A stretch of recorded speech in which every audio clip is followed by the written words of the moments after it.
of America is not going to be decided in the courts. It's not going to be decided in Congress. It's not going to be decided on talk radio, and it sure is not going to be decided on Fox News. Solidarity forever. Solidarity forever. Solidarity forever. For the union makes us strong. Good morning, Tennessee Valley. This is the Valley Labor Report. My name is Jacob Morrison, here with my co-host and fellow agitator, David Story.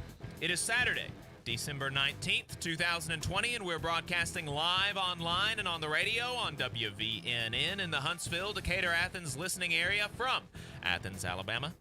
A recording of this program will play tomorrow, Sunday, December 20th, 2020, on the great WGOL in Russellville, Alabama.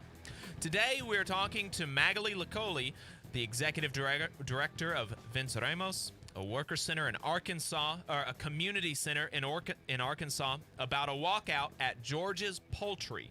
We'll be talking about a strike by steelworkers in Alabama, a fund for out-of-work miners, a just cause law that passed New York City's council last week, taking calls, and more on today's Valley Labor Report. We've got a full show for you today, folks. So thanks for tuning in. We really appreciate your time. If you want to see what we're up to throughout the week, get our snide quips about the news of the day, then you should follow us on social media. We're on Facebook at facebook.com/The Valley Labor Report. We're on Twitter at Labor Reporters. I'm on Twitter at JacobM_AL. David is on Twitter at Radical Unionist. That's spelled RADICL Unionist. If you missed part of the show and want to go back and watch it later, search YouTube for The Valley Labor Report and subscribe to our channel. You can go back and watch the full show there, and we also clip segments and release them throughout the week. If you don't want to watch the full thing, totally understand. We also upload the program on more than 11 different podcasting apps. So, to see if we are on your listening platform of choice, go to thevalleylaborreport.transistor.fm/subscribe. We have a website now. We're going to be maybe, hopefully, in the future, populating that with some articles. We're going to have our videos uploaded on there. A bunch of good stuff. thevalleylaborreport.org. And finally, if you appreciate our work and want to help us stay on the air, consider throwing us a couple dollars a month on patreon.com/The Valley Labor Report. Or if you're a member of a union or an organization that would be interesting in buying ad space, message the page or message, one of our accounts or something. Or if you know David or I, you can message us on Facebook, shoot us a text, give us a call. We're always accepting new advertisers on the program. So like I said, today we're talking to Magaly Licolli. She is the executive director with Venceremos, which is a community center in Arkansas, about a walkout that happened at George's Poultry, which is a poultry processing facility in Arkansas. We're really excited to have her on the program. So, Magaly, thanks so much for taking the time to talk to us today. Thank you so much for inviting me. Yeah. So, okay. I didn't hear. She said, can you not hear? No, I can't hear. I heard her perfectly fine. Thank you. Did you? I just said Okay. Thank you so much for inviting me. Can you hear me now? I'm not hearing anything. Jacob may be having some problems with his headphones. But you're yeah, hearing I her. can hear her perfectly fine. All right. Well, So, I'll we got some technical difficulties. Sorry about that. So thank you for coming on.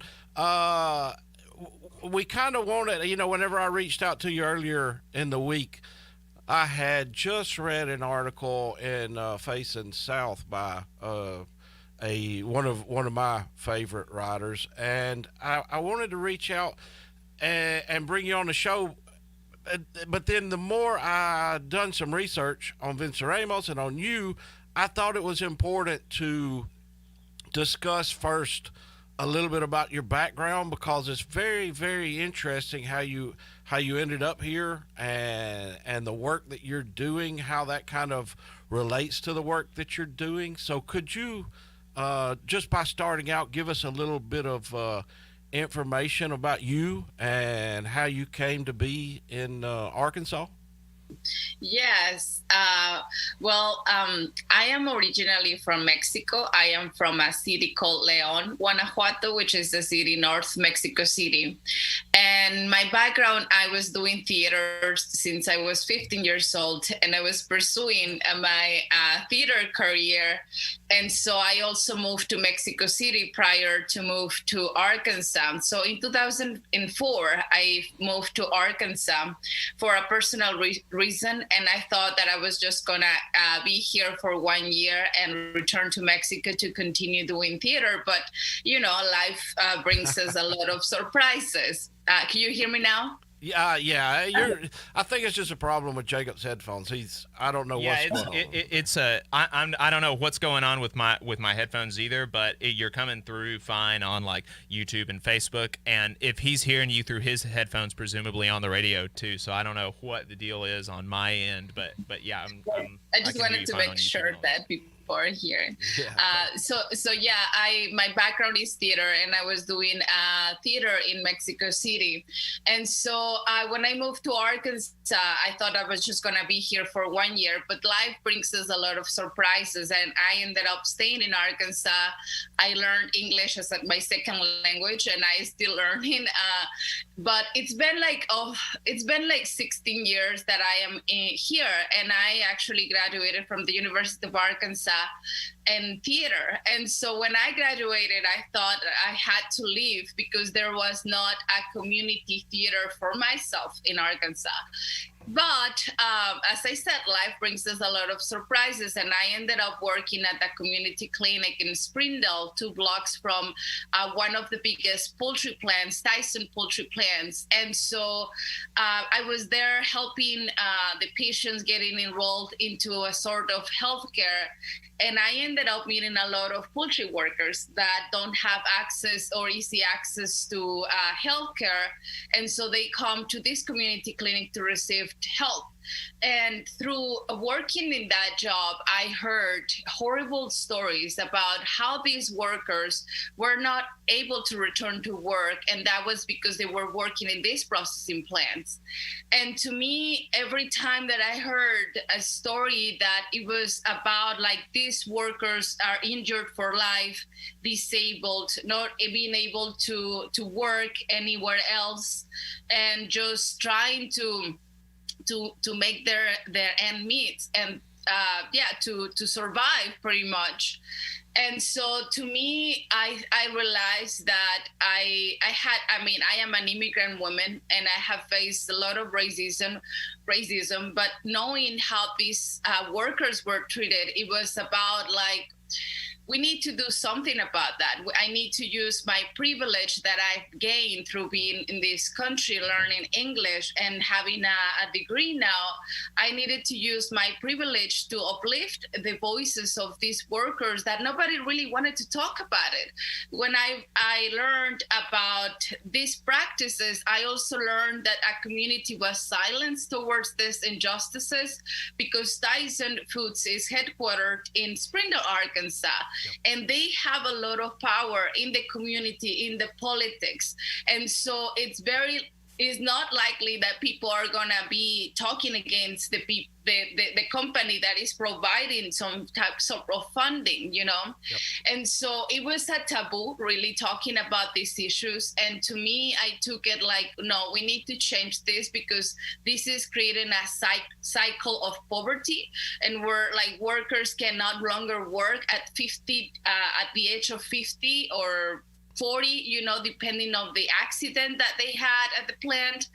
And to me, it was about like, if we are able to fix what is happening in this industry, we will be able to fix many inequalities happening in my community in Arkansas. So the majority of the workers working in these processing plants are workers from Mexico, from El Salvador, for Puerto Rico, from the Marshall Islands. A lot of the population from the Marshall Islands work at these plants.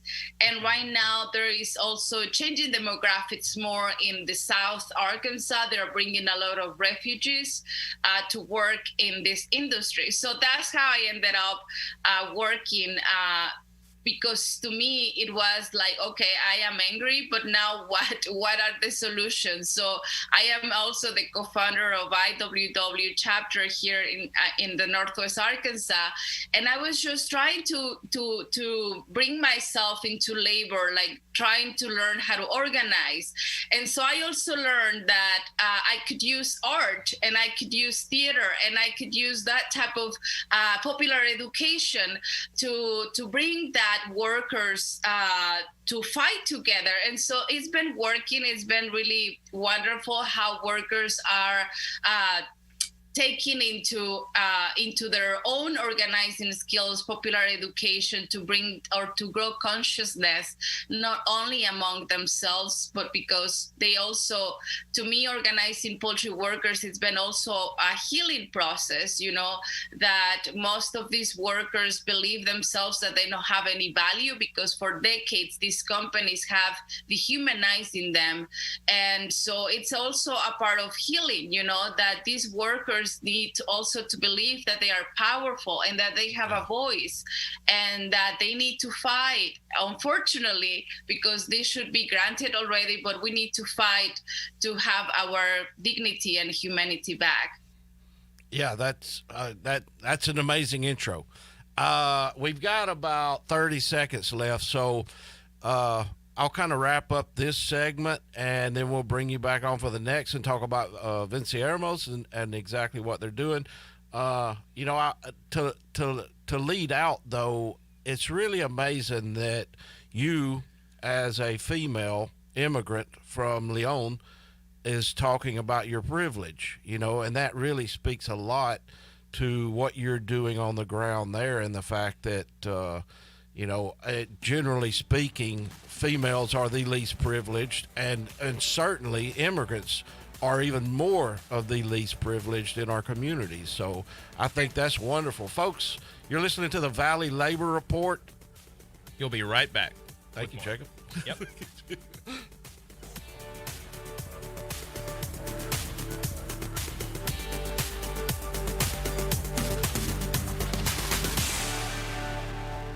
You're listening to the Valley Labor Report with David Story and Jacob Morrison. The attorneys at Maples, Tucker, and Jacobs have stood with the working people of Alabama for over 40 years, providing skilled legal representation for your workplace injury claims. When you are injured on the job, it can be a scary time, but the attorneys at Maples, Tucker, and Jacobs have the experience to guide you through the process to make sure that you and your family are properly taken care of and your rights are protected. If you need help, call the attorneys at Maple, Tucker, and Jacobs at 855-617-9333 or visit online at www.mtandj.com. No representation is made that the quality of legal services is greater than the quality of legal services provided by other law firms. All workers deserve fair wages, affordable health care, and a retirement plan that enables them to retire with dignity. All workers deserve to have a say about the terms and conditions of their employment, not just the bosses. With the machinist unions over 600,000 members having our back, Local Lodge 44 in Decatur, Alabama has been serving workers' interests for over 20 years. Our members have the best health insurance in the area with zero deductible plans. We set the bar for pay in the area with over $40 an hour rates, consistently averaging the highest non-college degree jobs in North Alabama with some of the best retirement plans in the industry. We can do the same for you. Together, we remain united, raising our voices to ensure justice on the job and service in the community. The Machinist Union is a true Southern union founded in Atlanta in 1888. We have been serving members' needs for 132 years. The longevity of our union proves our dedication and loyalty to the working class. The Machinist Union isn't just for machinists. We represent workers in government, healthcare, auto workers, aerospace workers, transportation workers, the defense industry, and woodworking. Our members even build the iconic Harley-Davidson motorcycles. If you're ready to get serious about better benefits and wages, if you want to have a voice in your workplace with over 600,000 members to back you up, Call or email us today at 256-286-3704 or organize at iamaw44.org. Here in Huntsville, federal employees are an invaluable part of the nation's defense, offering unmatched expertise in engineering and technology and as stewards of taxpayer dollars. What we ask for in return is to be treated with fairness, dignity, and respect. The American Federation of Government Employees, AFGE Local 1858, is a union of working people looking out for each other, making sure that we're treated right. To inquire about joining or to learn more, call 256-876-4880. Hey y'all, are you tired of hearing that the South is just a bunch of racist rednecks? Well, tune in to Dixieland of the Proletariat podcast. We talk about Southern working class history and current events through a leftist perspective. Join Nelson, Senior Telecommunications Director Tommy, Comrade Kate, former pig farmer Tyler, and Brother William, wherever you stream your podcast. And good Lord willing and the creek don't rise, we'll see y'all next time. It's Dixieland of the Proletariat, y'all. WVNN.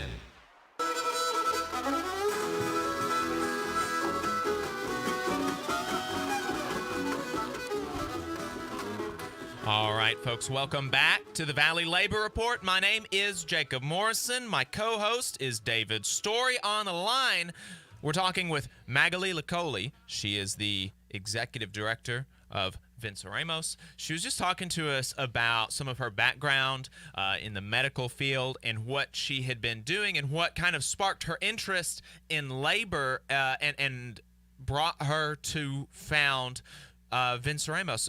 So you know, what was that transition like, and what was the spark, so to speak, for founding this organization?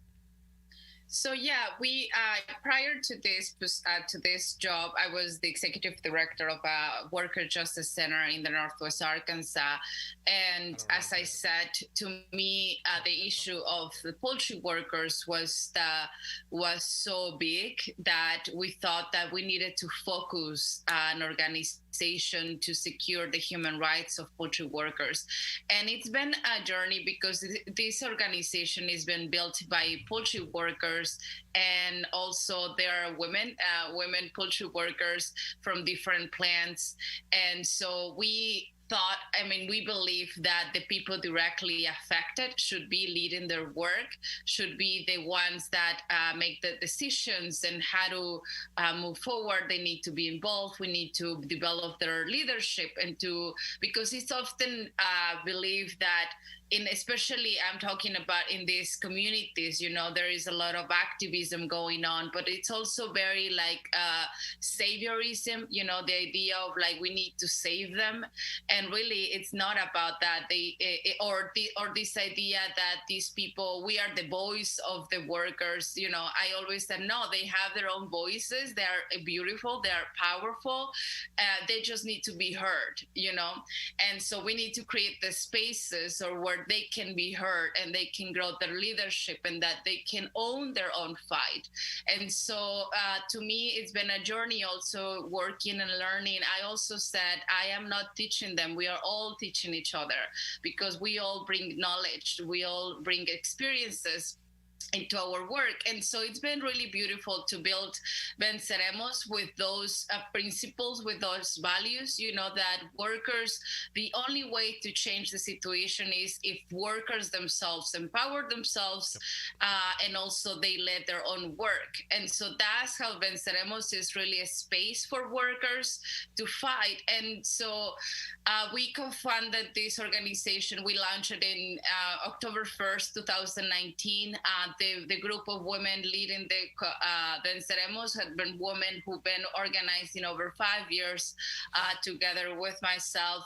So there are women that have been traveling to other states, sharing their testimonies and also fighting with to stop the increase of the line speed at Washington D.C. with the USDA. So now there are women that have been in the fights, in the front lines, and so they're also because of the high retaliation happening at these plants.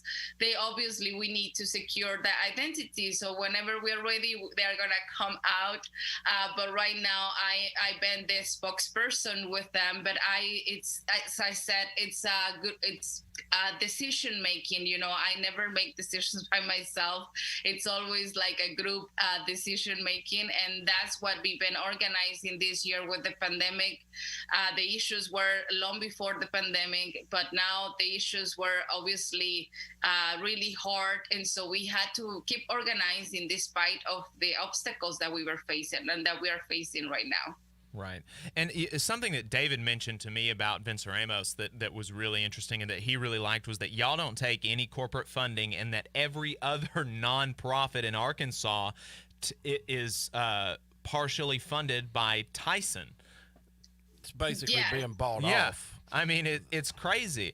But, you mentioned some of those conditions that y'all are wanting to fight. And so I think that's a good segue into, what are the conditions in Georgia's poultry and, broadly, I imagine people in other chicken plants face similar issues. But what are the specific issues that these workers, that they walked out for, that they're protesting, that they want to fight? So as I said, we have workers from Tyson that they also been organizing a lot through this year. They've been organizing rallies. They've been organizing petitions among the workers. We've been able to organize over 300 workers in different plants here in Northwest Arkansas. So this the walkout was pretty much the last straw. The last straw of the issue. So before the pandemic, I want to talk a little bit about the conditions were not good. And so we were fighting about the high amounts of chemicals. A lot of workers face respiratory problems because of the high amounts of chemicals used at these plants, and also the line speed issue. And so whenever we saw the pandemic was hitting so hard at the meat packings across the country, we knew that it was just a matter of time that it was just going to hit in this community. And because of the vulnerability of these workers facing already respiratory problems, we knew that it was a deadly virus among this community.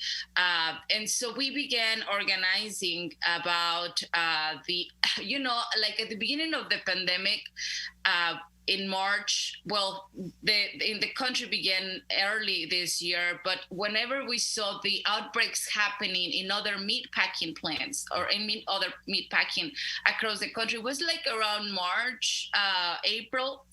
And so back then, the companies were not even providing masks. They were not even providing hand sanitizers. They were not even thinking about social distancing. Workers work shoulder to shoulder in some areas.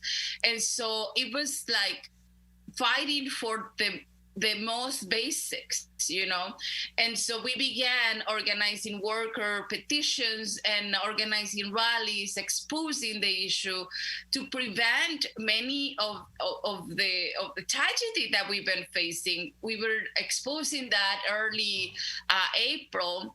And so the companies, of course, they were hurt the workers. And so the workers were exposed purposely to get sick because it was denied the information, even that if they were at risk of being in contact to someone.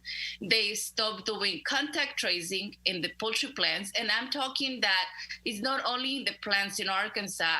I've been talking to workers from Alabama, from Mississippi, from Nebraska, from South Dakota, and everything is the same, as we saw just at the Waterloo plant, the pork plant in Iowa. I mean, the issues are the same issues that they were facing through the whole pandemic. So the walkout was because the workers, it's been almost a year, pretty much a year on the pandemic in the country. Hey, and still the companies are refusing to give them soap or hand sanitizers. They are refusing to allow workers to practice social distancing. Right. And right now, the numbers are growing. We've got a break. We're going to be talking some more about that on the other side. News, talk, and weather station. WVNN FM, the WVNN FM Trinity. A Cumulus station. It's 10 o'clock. From ABC News, I'm Brian Clark. A second coronavirus vaccine is now available. The FDA granted the Moderna vaccine an emergency use authorization.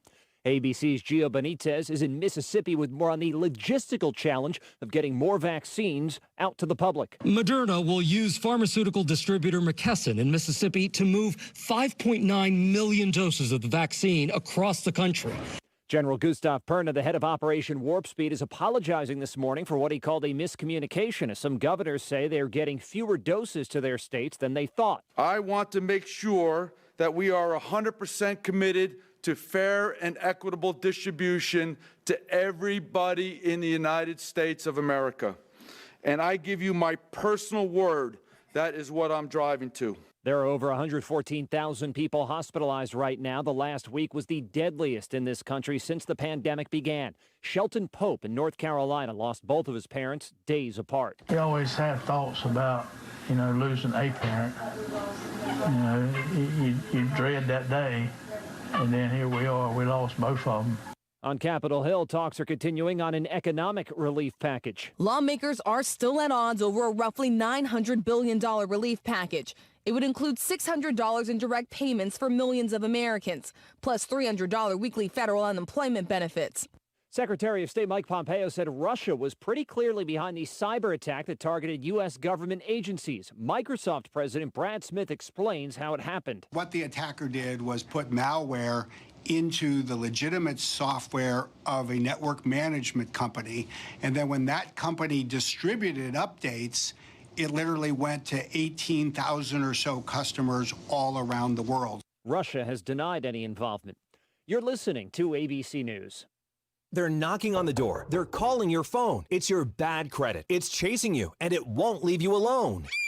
You need real help. The FTC says credit repair is a fraud. They say no one can take any money in fees up front, and all they do is lie. Now what? Raise Credit has helped thousands of consumers for over 40 years. Credit building is the only way you can get your credit score to a 750 and higher. If you need or want a 750 credit score, Raise Credit is the only way. Stop bringing the pain home. If you need personal or business credit, Raise Credit will build it for you. Call 800-490-4140. That's 800-490-4140. Raise Credit has daily webinars helping people just like you rebuild their credit legally and quickly. Fulfill your dreams in 2020. Raise Credit will set up a new $1,000 cash credit card for you at the end of the program. Just a setup fee and a call will get you the 750 credit score you've been waiting for. Call 800-490-4140. That's 800-490-4140. Hey y'all, are you tired of hearing that the South is just a bunch of racist rednecks? Well, tune in to Dixieland of the Proletariat podcast. We talk about Southern working class history and current events through a leftist perspective. Join Nelson, Senior Telecommunications Director Tommy, Comrade Kate, former pig farmer Tyler, and Brother William, wherever you stream your podcast. And good Lord willing and the creek don't rise, we'll see y'all next time. It's Dixieland of the Proletariat, y'all. Stay informed and entertained all day long. Only on WVNN.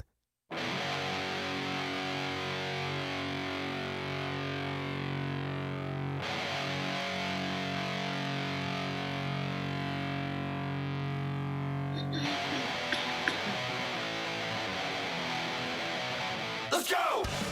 All right, folks, welcome back to the Valley Labor Report. My name is Jacob Morrison, here with my co-host David Story. On the line, we've got Magaly Licolli. She is the executive director of Venceremos, which is a community organization in Northwest Arkansas. We've been talking about some of the conditions that workers at Georgia's poultry were facing before and during the pandemic, we got cut off by a break. So, Magaly, I was just going to let you finish your thought there.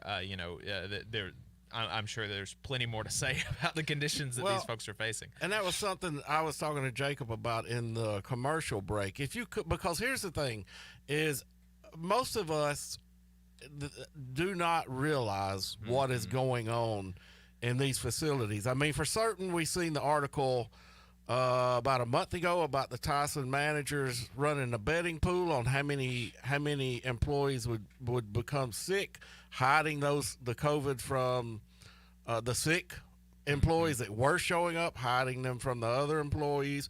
Over 1,000 people in that plant, in that facility, were infected, and several of them passed away. But so the COVID brings to light some of the issues that are in those facilities right now. But there's issues that have been going on. Reading the background on Venceremos, the amputations, the inability to work because of repetitive actions in the working conditions, having to wear diapers because they will not allow you to have bathroom breaks. All of these things have been going on for years, but nobody's talking about them until recently, when we start seeing deaths from the COVID. So could you talk a little bit about the actual working conditions on the ground? And these aren't just specific to Arkansas. I mean, the entire Southeast U.S. has these facilities everywhere. Yeah, as I said, I've been connecting with workers from other plants in the south and the north, and the conditions are really similar. They face the similar situation about the lack of bathroom breaks, the repetitive motion because of the line speed going too fast. And in fact, the line speed, it's at 145 chickens per minute. And right now, during the pandemic, the USDA allowed some companies such as George's or Tyson and Smithfields to increase the line speed up to 174 birds per minute. I mean, that in itself is insanity. If you can imagine, for the listeners out there, 100, even at the 145 mark, you're talking about 2 birds a second. I mean, that's for 8 hours. That's insanity. Yeah. And so they've been facing this issue for so long. And because, we need to understand that this is for the workers working mostly in the debone department, in the slaughtering and visceration. And those workers tend to work shoulder to shoulder because for the company, they're acting like machine, really.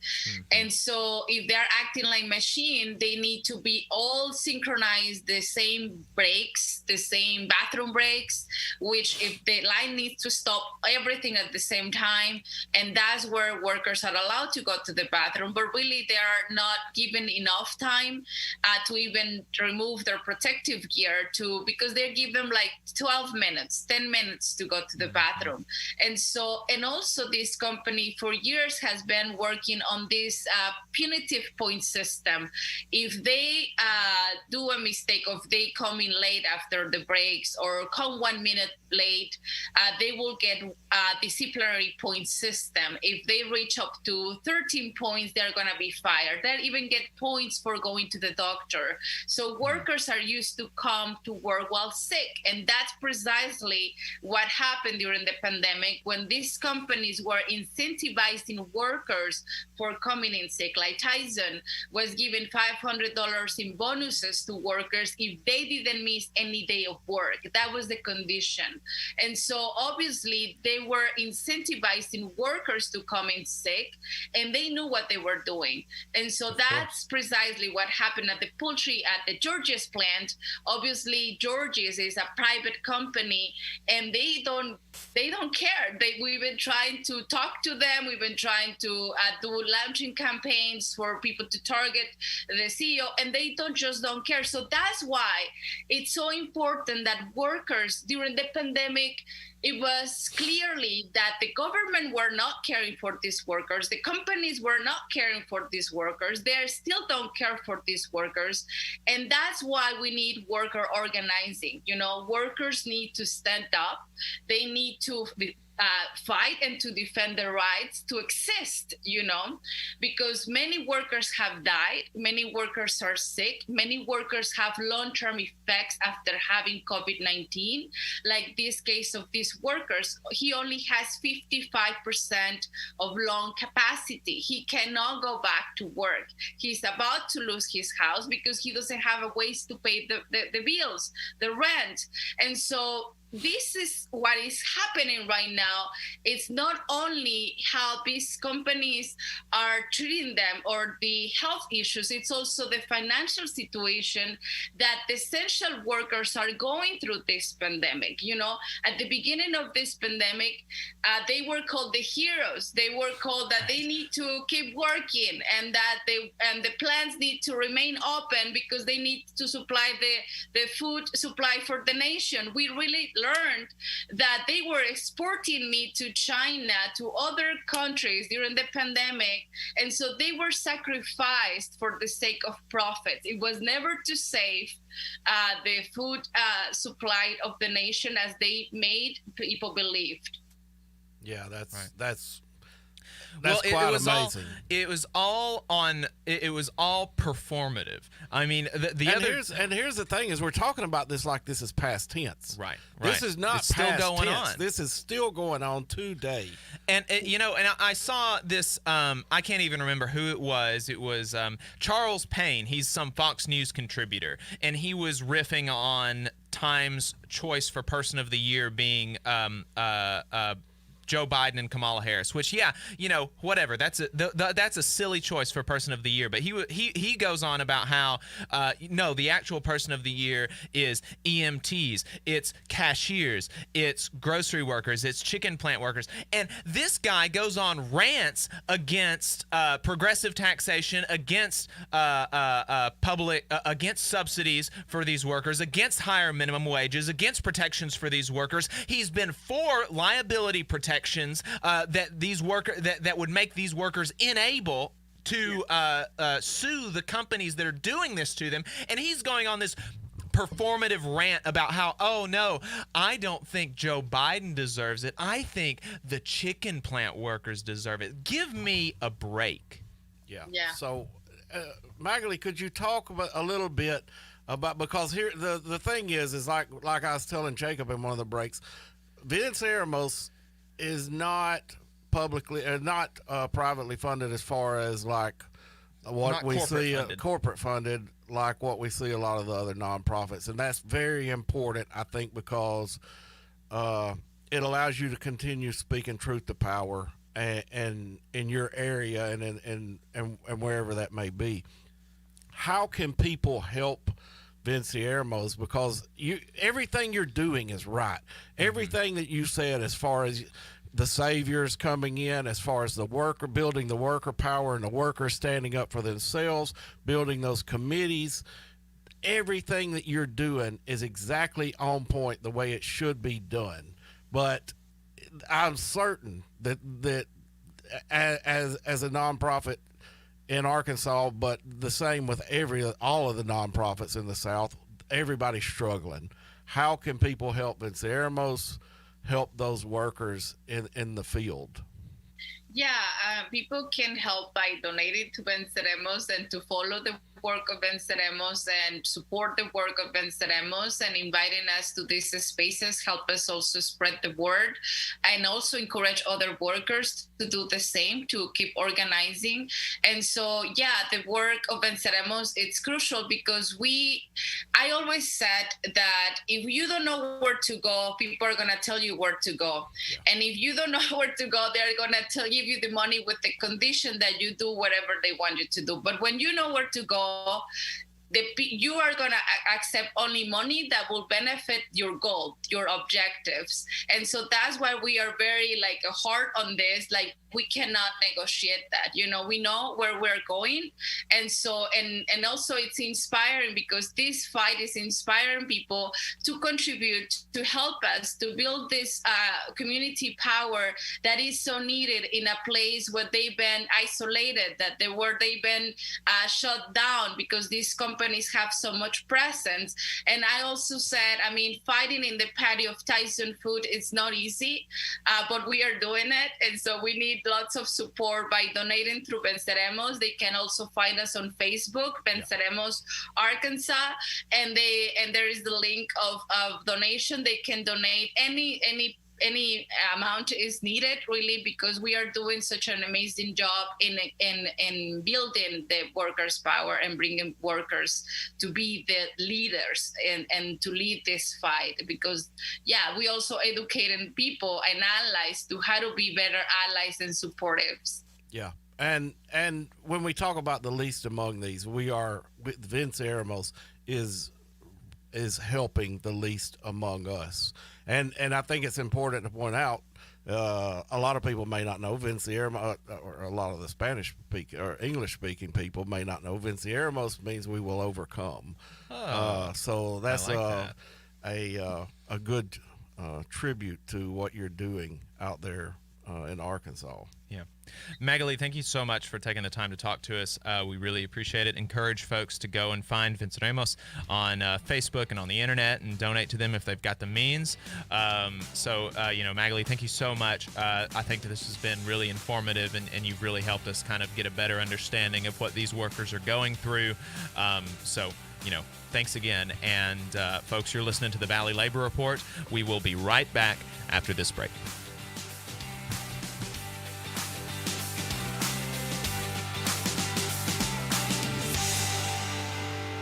You're listening to the Valley Labor Report with David Story and Jacob Morrison.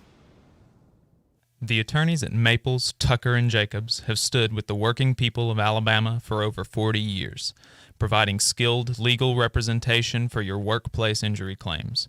When you are injured on the job, it can be a scary time, but the attorneys at Maples, Tucker, and Jacobs have the experience to guide you through the process to make sure that you and your family are properly taken care of and your rights are protected. If you need help, call the attorneys at Maple, Tucker, and Jacobs at 855-617-9333 or visit online at www.mtandj.com. No representation is made that the quality of legal services is greater than the quality of legal services provided by other law firms. The Valley Labor Report is also supported by listeners like you. If you value the work that we are doing, injecting a different perspective into talk radio, and you have the means, consider signing up for a monthly donation on patreon.com/The Valley Labor Report. Again, that's patreon.com/The Valley Labor Report to support our work and keep us on the air. If you're looking for contractors with lower than average EMR and TRIR, if you need to supplement a workforce at any level for any amount of time, if you need iron workers that come trained and certified at no extra cost, or if you need workers from superintendent down to general laborer and you're looking to start work on a project, or you're unhappy with your current contractor situation, you need to call my friend Jeb Miles with the Iron Workers Local 477. They only work with the best in the business, vetted contractors, and can do all kinds of jobs from roofing to steel and bridge erection, from welding to heavy rigging, from structural repairs to machinery alignment, and much more. They supply manpower on 4 of the 5 largest projects in North Alabama, so you know they're legit. If you need good quality, safe, efficient, diligent, and knowledgeable workers on your job, then you need the Iron Workers Local 477. Call Jeb Miles at 256-383-3334. That's 256-383-3334. Or via email at local477@bellsouth.net. And make sure you tell them that you heard about them on the Valley Labor Report. Where Alabama talks. WVNN. Depend on it. Charge for the land. A population burned up, bled dry. The marginalized multiply. And unite to fight. All right, folks, welcome back to the Valley Labor Report. My name is Jacob Morrison, here with my co-host, David Story. We just had a really informative interview with Magaly Licolli. She's the executive director of Venceremos, which is a community organization in Arkansas that takes no corporate funding, the only nonprofit in Arkansas that is not partially funded by Tyson, which is, wow, that's crazy. That's some wacky stuff. Doing really good work helping poultry plant workers organize for better working conditions, better wages, stuff like that. You can search for them online, donate to them, doing good work. They're on Facebook, they're on Twitter, they're everywhere. If you want to call in and chat with us, give us a call. 1-866-494-9866 is the number. 1-866-494-9866 is the number. But man, folks, we've got a lot to talk about today. So let's talk about, there's a strike happening in Alabama. 415 steelworkers are on the picket line, walked off the job, not going into work right now at Constellium, which is an aluminum processing facility. Aluminum processing facility in Muscle Shoals. 415 steelworkers walked off the job. They've got scabs already on site doing work. From talking to the business agent last week, they've got 3 people that's crossed the line so far. So Only they're 3. they're holding their own. So that's good. Wow. They haven't brought in other people. That's what happened the last time. I hadn't confirmed or that's happened again. This time I'm certain that they will if it goes on. Right, sure. If they can find workers that'll come in and cross the picket line, I'm certain they will. But their spirits are high. They've been negotiating this contract since September. Right. And the fact is, the company wants to do away with seniority, and it's terrible. They're forced overtime consistently. And one of the great things about being in a union is your number is your number. If you hired in 20 years ago and somebody hired in last year, well, your number is better, and that's just the way it works. But to be able to come in and lay somebody off out of seniority, that is discriminatory against somebody that's given 20 years of their life to this company. Yeah. And, I mean, that's just, we want to talk about, doing right by folks, having a good,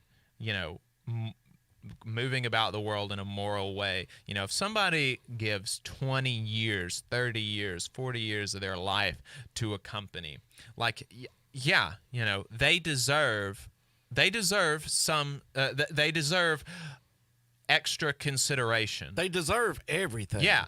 I mean, the fact of the matter is, and it frustrates me on a continual basis, the fact of the matter, and I talked about it earlier in the week, these owners do not create jobs. It is very important for people to understand that consumers of that product is what creates jobs. And these workers are fulfilling that product. They're processing, manufacturing that product. They deserve the business. Right. Somebody that works, that lives, I say works, somebody that lives in Colorado or somebody that lives in Washington State and just so happens to own this company and does absolutely nothing, zero work to make that product. They don't deserve anything. Right. These workers deserve everything that they create. And so what the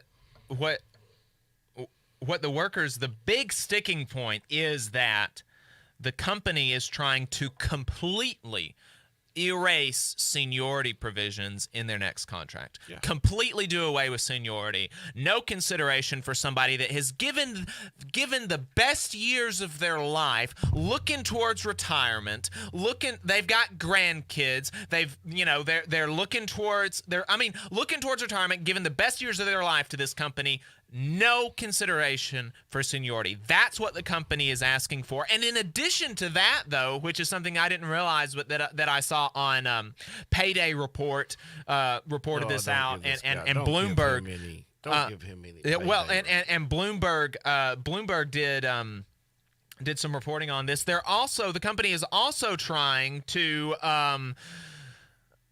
cut healthcare. They're trying to do healthcare cuts in the middle of a pandemic, on top of trying to completely do away with seniority considerations. I mean, in a company that's showing record profits. Right. This isn't a company that's struggling. Yes. They're showing record profits this past year. I mean, my gosh, what a bunch of just cretins. Cretins. Oh, I mean, it goes never. It. I don't. It's sickening. Yes, it's sickening. But go by and support them. Yeah, There's folks in the Tri-City areas that listen to us. We got the Iron Workers, Jeb, Eddie, all those folks over there. Oh, I'm sure they're already on the picket line. We've had my members out there on the picket line. We go by. If you don't even want, it's cold. Yes, think about it. These folks are out there. Right. They hate what is happening so bad. They're standing out there in 20-degree weather in the middle of the night, making sure that the public knows about what's going on in that. If you don't even want to walk the picket line, drive by and lay down on your horn the whole way through and let those managers inside the plant know that you support those workers out there on the line. Building that public support is how they get a better contract. Withholding their labor is first and foremost, but secondly we need some public support. Yeah, and this is just some stuff that I'm thinking about. But like if you live in the Shoals and your county commissioner, write to your county commissioner, tell them that you support these workers and that the county commission should come out with a statement supporting the workers. Write to your city council person, write to your state rep, write to your state senator. All these folks. Every single elected official that represents these workers should be coming out and saying, we support these completely reasonable demands that the workers have. We support their right to strike for better wages and working conditions. We support just to keep what they've got. Just to keep what they've got. That's my understanding. Correct me if they're not even asking for anything more than what they've got. They're asking for status quo. I don't know. I mean, that's typical. With every contract in the past 10 to 15 years, most of the workers on the field in the field are they would be more than happy to sign a contract that doesn't change. Right. You're just trying to keep up with inflation. Yep, just trying to hold on to what you got. But unfortunately, these corporations continually, they never miss a chance to attack worker rights, to attack your seniority, to attack your health care, to attack sick pay, to attack vacation.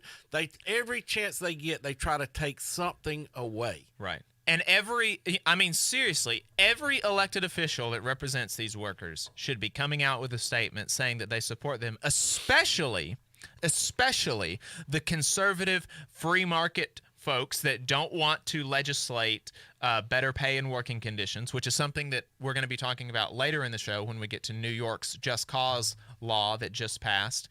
David and I have slightly differing opinions on that, which is fine. But especially these politicians that do not support legislating better pay and working conditions, that supposedly support the free market, that supposedly have this ideological problem with the state interfering. They should absolutely support these people exercising their First Amendment rights to advocate for better pay and working conditions and they supposedly support good jobs. These are good jobs. They will not be good jobs if the company gets their way. I mean, just for so many, any across the ideological spectrum, elected officials should be supporting these workers because they're not asking for anything crazy. They've got reasonable demands, and the company is doing well. There's no reason for these cuts. Write your representatives because they need to be coming out in support of these workers. It's really important. Yep. Not only that, we've got mine workers still that we're dealing with down in Tuscaloosa. Yes. Yeah. Well, I don't have any fancy segue into that, but yeah, we've got mine workers down in Tuscaloosa have been laid off. 350, more than 300. I know. I think it's basically locked out. Yeah. I mean, they can call it a layoff, but basically it's a lockout. They're doing everything they can to screw them over. Right before Christmas, and their union is raising money so that they've got enough to eat over the holidays. They're not even able. They haven't even had enough time to put together like a toy drive or anything for their children. They're just trying to get enough money so that they can so that they can pay their necessities and stuff like that. So they've got a fund that they're raising money for, and us, David and I. We have decided that we are going to match any donations to this fund up to $500. So the first $500 that are donated to these mine workers, we will match. We'll give you the information to donate on the other side of this break. So make sure you stay tuned so you can help these mine workers put food on the table over Christmas, and how you can get your donation matched up to $500 by David and I. So stay tuned, folks. This is the Valley Labor Report. The number to call is 1-866-494-9866. You're listening to the Valley Labor Report with David Story and Jacob Morrison. This is News Talk 770 AM, 92.5 FM, WVNN. News starts now. British Prime Minister Boris Johnson announcing a major reversal, now increasing restrictions and effectively shutting down London as COVID-19 cases surge. There had been plans to ease restrictions during several days to allow people to celebrate Christmas with family and friends. That plan now out, as scientists say a new mutation of the virus is accelerating its spread. It may be up to 70% more transmissible than the old variant, the original version of the disease. Johnson says there's no evidence that it causes higher mortality. This week has been America's deadliest since the pandemic began. The surge in cases nationwide blamed on Thanksgiving gatherings, with fear more holiday travel will make the situation even worse here. Texas doctor Pete Laredo lost his brother. It's a killing machine is what it is, if it finds the right victim. Secretary of State Mike Pompeo saying it was Russia behind the massive hack of government and private computers over the last few months across the United States. Dave Packer, ABC News. The attorneys at Maples, Tucker, and Jacobs have stood with the working people of Alabama for over 40 years, providing skilled legal representation for your workplace injury claims. When you are injured on the job, it can be a scary time, but the attorneys at Maples, Tucker, and Jacobs have the experience to guide you through the process to make sure that you and your family are properly taken care of and your rights are protected. If you need help, call the attorneys at Maple, Tucker, and Jacobs at 855-617-9333 or visit online at www.mtandj.com. No representation is made that the quality of legal services is greater than the quality of legal services provided by other law firms. People across Alabama are hurting. Elected leaders have bailed out corporations while sending only a one-time cash payment to working families despite record unemployment and a public health crisis. Hometown Action is fighting for working people across Alabama to build inclusive and sustainable small town and rural communities. Hometown Action demands that Congress pass a people's bailout that expands health care, sends cash payments to families, and invests in green jobs to restart the economy. Now is the time to act. Learn more at www.hometownaction.com. valleylaborreport.org. The Valley Labor Report is also supported by listeners like you.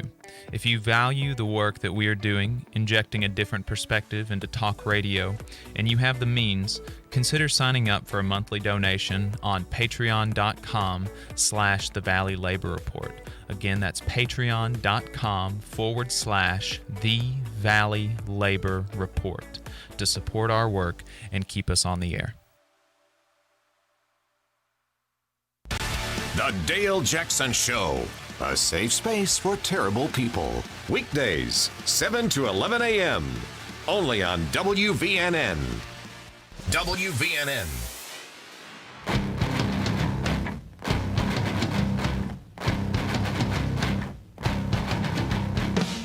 Lonely dead, stuck, bleeding pig.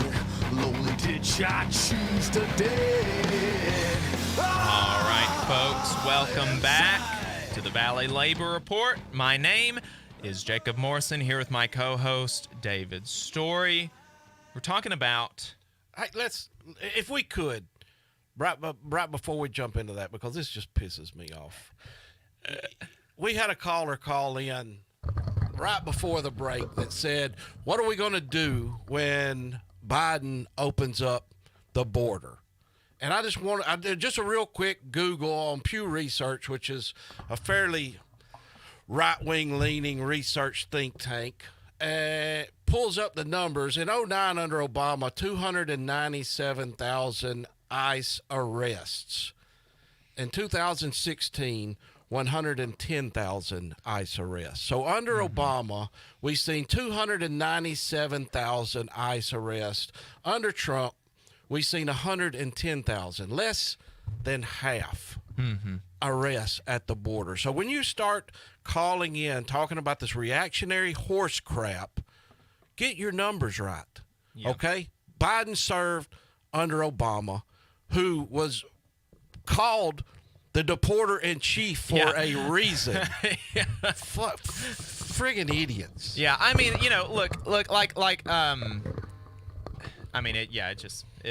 So no, we're not going to take calls if you don't have good talking points. If you don't back up your talking points with data, and when you call and say, "What are you going to do when the borders opened up?" and you go back and look at the data clearly shows what happened under the Obama administration versus what happened under the Trump administration. Yeah, I mean, it's just, thinking that, folks on either, I don't think there's anybody on the left that thinks that Biden is going to be an open borders person. Well, I mean, and that's the thing is when you get your talking points from right-wing conservative radio constantly, that is what they do. They drum up emotion. They don't debate on facts. No, and it's very easy to go look up something and debate on facts, but no, they constantly call leftists snowflakes. Right. But everything they talk about is snowflakeology. Right. So running back to Alabama, like I said, we talked before the break. We were talking about mine workers have been laid off, basically locked out down in central Alabama around Tuscaloosa. More than 300 mine workers have been laid off of work. Their union is raising money to help put food on the table over the break. The only way right now that they're accepting payments is through check. We've been needing to do this for a while, and this is kind of putting a fire under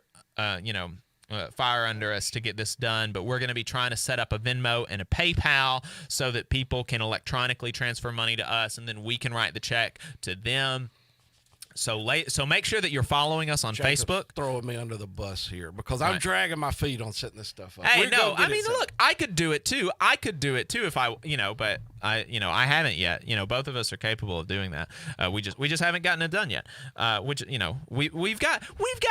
busy people, David and I. Okay? Believe it or not, we work for a living. We're not glorified talk hosts. Some of us have to work. Okay, we're busy people, David and I.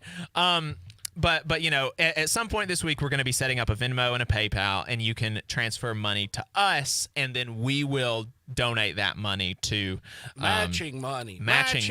Come on, folks. So make sure so that you get the announcement that we've set up a Venmo and a PayPal. Make sure that you're following us on Facebook at facebook.com/The Valley Labor Report, or you're following us on Twitter at Labor Reporters. We will be matching $500 in donations to this fund for the mine workers down in Alabama. But if you're one of those, if you're a dinosaur and you've still got a checkbook for some reason, you can send a check yourself. It needs to be made payable to Community Partners of Alabama. So who's the check made out to? It's made out to Community Partners of Alabama. Where do you send the check? You send the check to United Way, Central Alabama, courtesy of David Clark, P.O. Box 320189, Birmingham, Alabama 35232. So again, the check is made out to Community Partners of Alabama. You send the check to United Way, Central Alabama, courtesy of David Clark, P.O. Box 320189, Birmingham, Alabama 35232. And something that should be pointed out, because I had a member ask me earlier in the week, is there any way to donate to these people outside of United Way? And look, I get it, folks. I'm not a fan of United Way. I know they take a large cut out of a lot of their donations that are given through the community. I don't donate to them, but this is what the mine workers have chosen.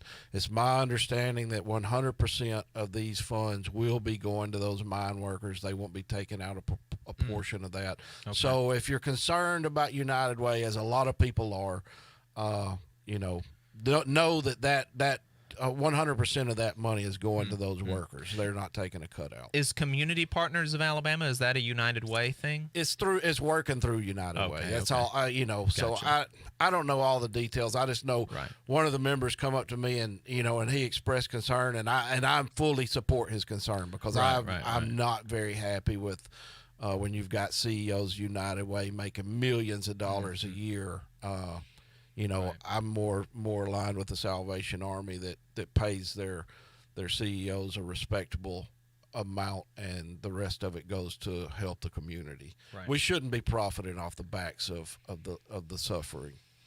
Mm-mm. So yeah, 100% of that's going, and then not only is 100%, 200% of that's going to those workers, because we're going to match up to $500 out of mine and Jacob's pocket. Yep. This not coming out of the show money. It's coming out of our pockets. So donate, if you will. Yeah. It's Christmas time. Yes. All right. So then, if you want to give us a call, 1-866-494-9866 is the number. The next thing that we wanted to talk about that I thought was interesting, I'm a bit more excited about it than David is. But I think it's a good thing. Yeah, it's a good thing. It's just right. So what has happened is New York City passed a law mandating just cause for fast food workers to be fired. So just cause is basically the opposite of at-will employment. So at-will employment. Is it just for fast food workers, or is it? It is just for fast food workers. Specifically only fast. Well, see, then therein lies another issue. Right, it should be for everybody. Yeah, why? Why just fast food workers? Yeah, I don't know why. It's just, I'm not sure what the deal is there, but it is just for fast food workers. We got retail workers that make less than fast food workers nowadays. Look at Dollar General. All of these exploitative companies that's moving in. Look at Walmart. You don't, and that's the problem with legislation is, the government gives, the government can take away. Right. So it says quick service employees. Quick service employees. So I think that's fast food. So, just cause what they've done is they made it illegal to fire somebody without just cause, which it is in most of the country. It is legal to fire somebody for any reason, basically, which is at will employment. And that's really all there is. Unless you're organized. Unless you've got a union contract. And that's, I was going to say, David, explain at-will employment to everybody, but I mean that's really it. It's pretty self-explanatory. You are employed at the will, at the whim, at the good graces of your ever benevolent boss, right? That's what it means. Other than just a couple of very difficult to prove charges, which would be discrimination based on sex, race, religion. Other than those few federal requirements, then they can fire you for any reason. But even with those, they gin up another reason. I mean, it's near impossible to prove something like that in a court of law.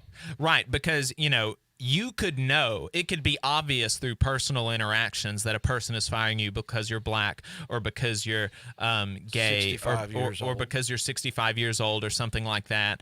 But it's difficult to prove that if you don't have documentation. But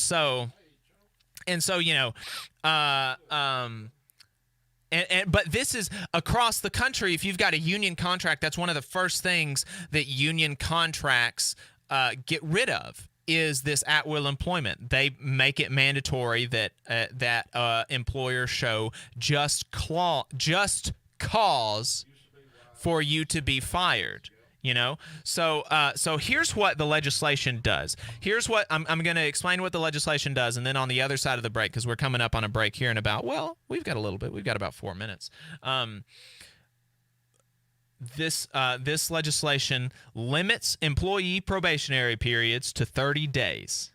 Any non-probationary employee who is terminated can take their case to arbitration. Okay, so any non-probationary employee, they've got an avenue to challenge the firing, which is really good.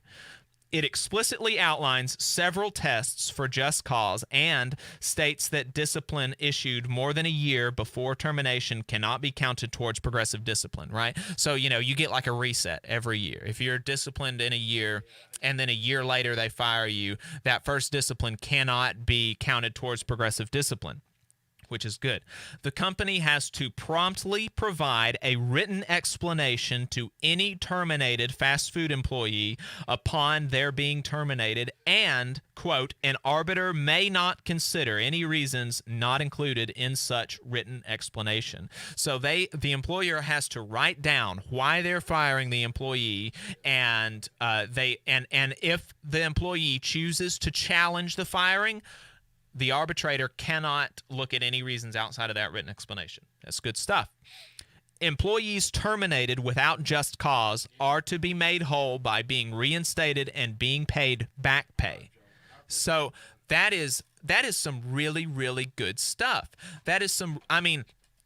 This is stuff that would be in a good union contract, and they passed that for all fast food employees in New York City. So this is some really this Did is you going to touch on the seniority issue that they also have outlawed them laying people off out of seniority? Yes, that's something that that they're on strike for at Constellium. Right. They're fighting for at Constellium as being given.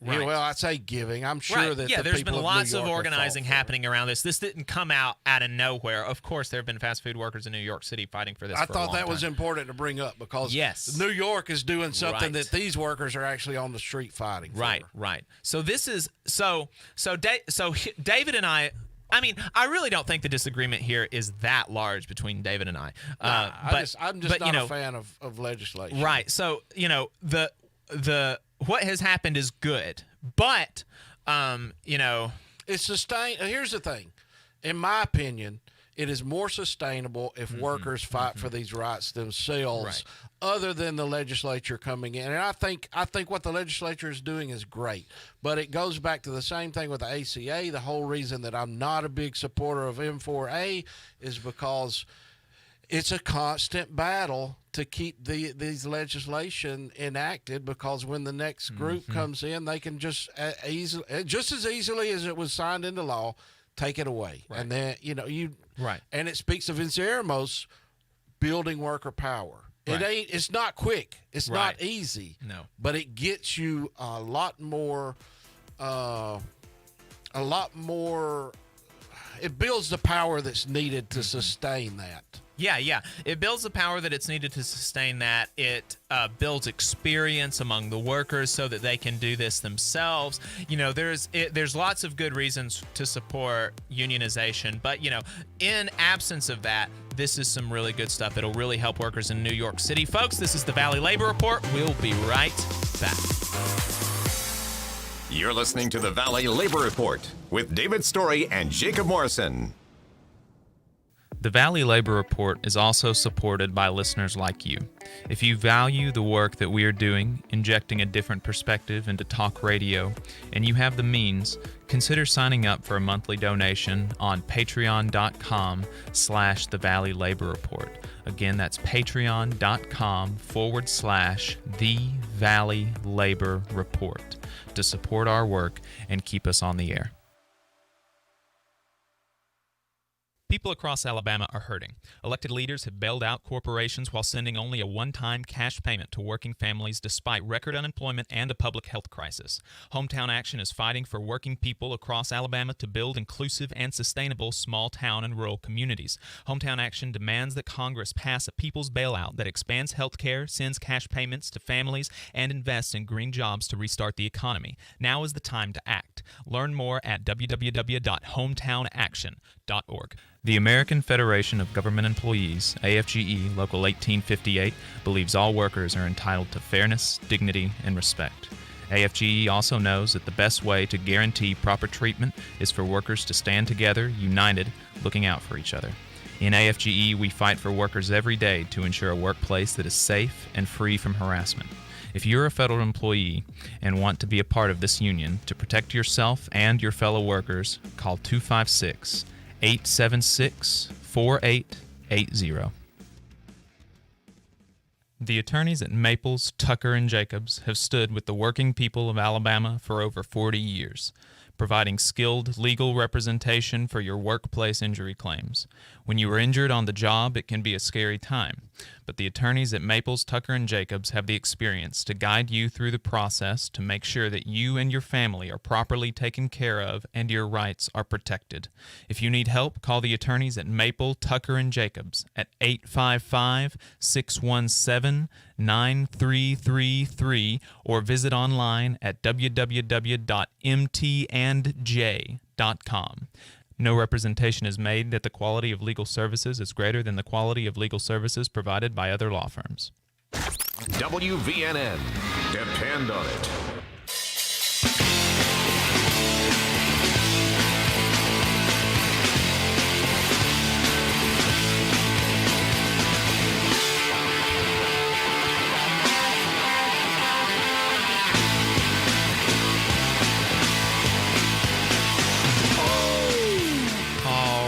Folks, welcome back to the Valley Labor Report. My name is Jacob Morrison.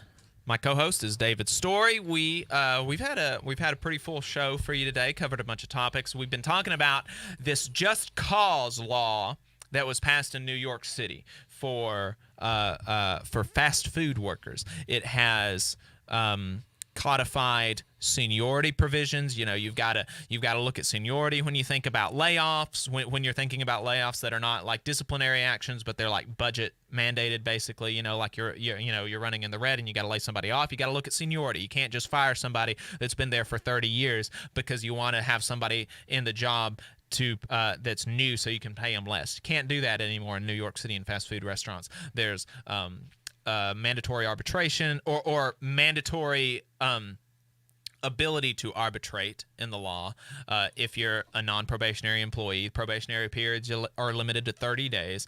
And I mean, there's just and if you are determined to have been fired without just clause, you have to get your job back with back pay, which is, I mean, this is really good stuff. This is really good stuff. I do not believe that bosses should be able to let people go for any reason at all. If there's a job, the job has to be done, and they've got a worker in the job, and the worker is doing a good job, then I don't care if you don't like if y'all don't get along personally. If the employee is doing a good job, then they should not be able to be fired for no reason at all. The boss should have to prove for some reason that this worker is not doing their job well, or that they don't have seniority and we've got to make some budget cuts or whatever.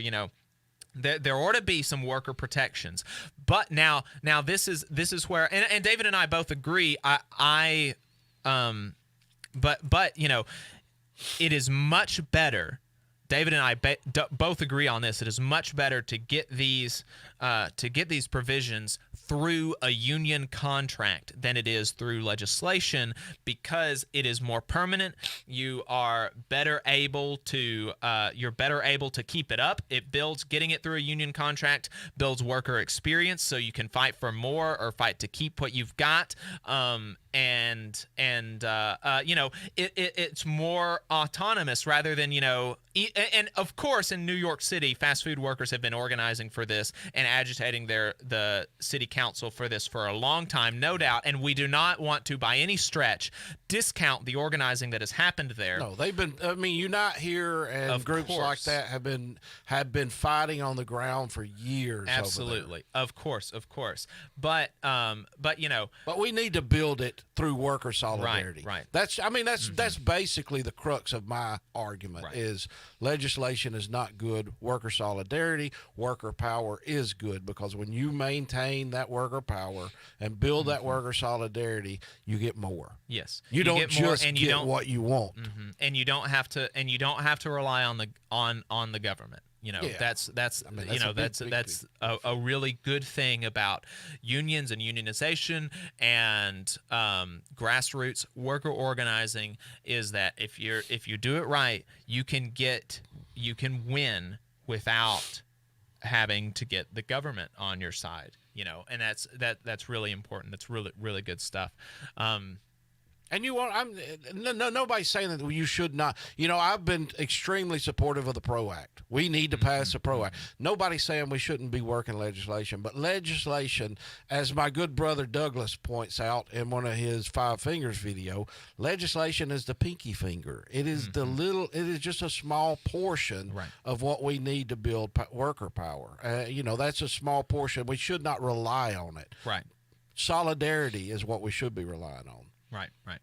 That's exactly right. And the who is it? The IUPAT, the painters and the allied trade. Man, those guys are pushing they're on doing Twitter. A good job. Yeah, follow. You should follow at Go IUPAT. That's the Painters Union, the International Painters Union. They've got a fire Twitter account, as the kids would say. And I think they're going to be doing a show with Max. I noticed Max Alvarez from Working People's Pod was talking about he's doing a collaboration with them, so that's going to be good to listen to.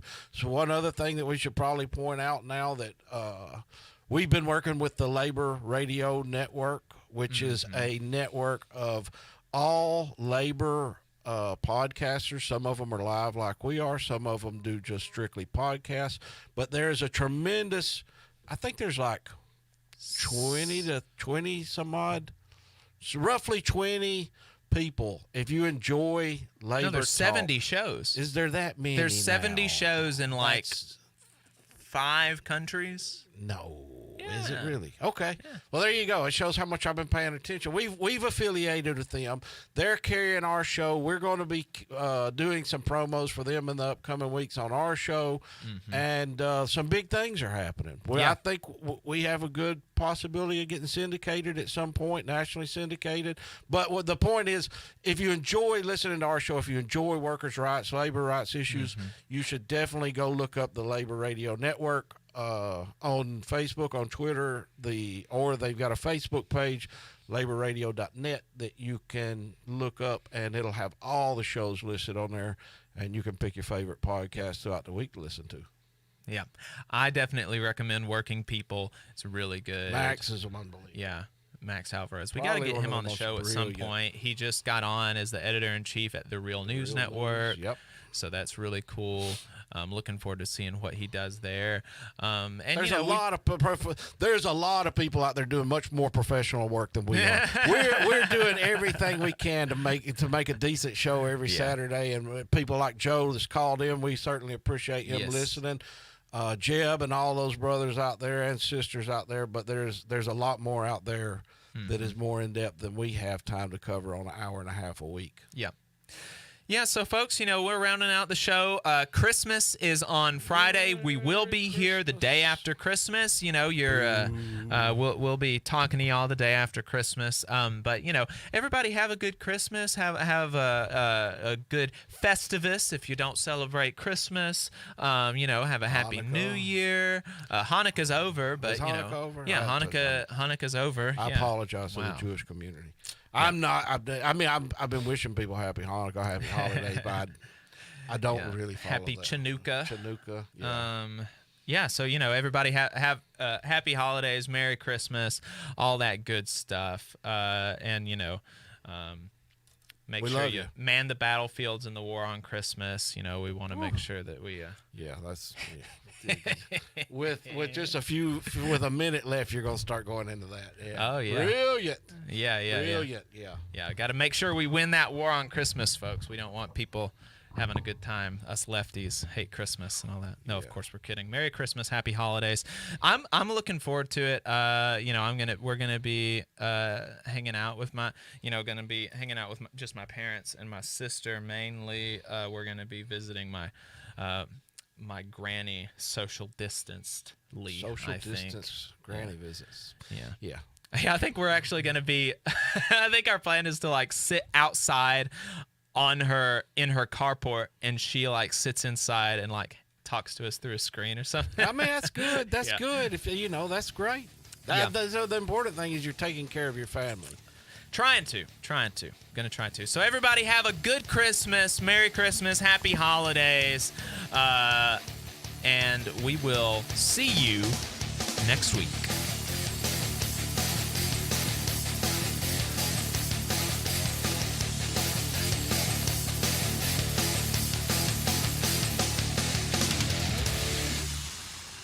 WVNN Athens, WVNN FM Trinity, a Cumulus station. It's 11 o'clock. News starts now. From ABC News, I'm Dave Packer. British Prime Minister Boris Johnson says he's increasing restrictions